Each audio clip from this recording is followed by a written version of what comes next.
Attorneys say today they blame the prosecution for a mix-up in documents used in the case. But as Gene Stewart reports, the officials involved say the complaint is not important. The attorneys, Byrum Hurst and John Harmon, say Bob Trout was arrested on a warrant charging him with a criminal act which allegedly took place in February of 1981. They had determined, they say, that they had proof that Trout could not have been involved in the alleged crime. However, Hurst says when the prosecutor filed the charges in circuit court Thursday, the date was changed to charge a criminal act that was allegedly committed in September of 1981.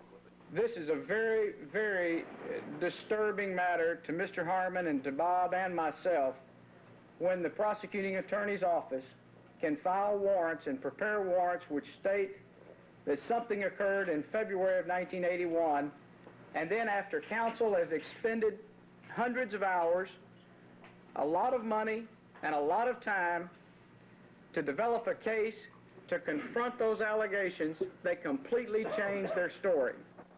Prosecuting attorney Dub Bentley says the change of date was simply a clerical error that was corrected before the charges were filed. And Sheriff Tommy Robinson was quick to react to today's news conference. The sheriff says statements by Trout's attorney shows that their case is weak while his is strong. The truth of the matter is they know that they're in trouble, and they're grasping for straws, but we're not going to play their game. I'm going to court. I will testify in this case myself, and I'm prepared to put on our evidence today. If they want to have a hearing today, we are ready.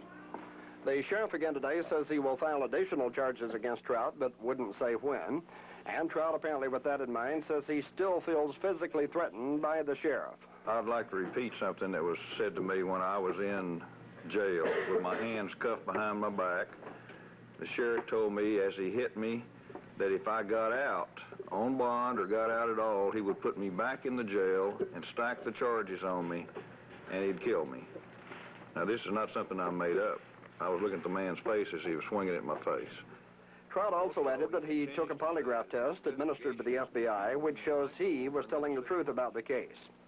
Asked about that, Robinson was again critical of the FBI, charging again that Trout at one time was an informant for the FBI. Trout did confirm today that he once worked closely with the FBI, although he wouldn't elaborate.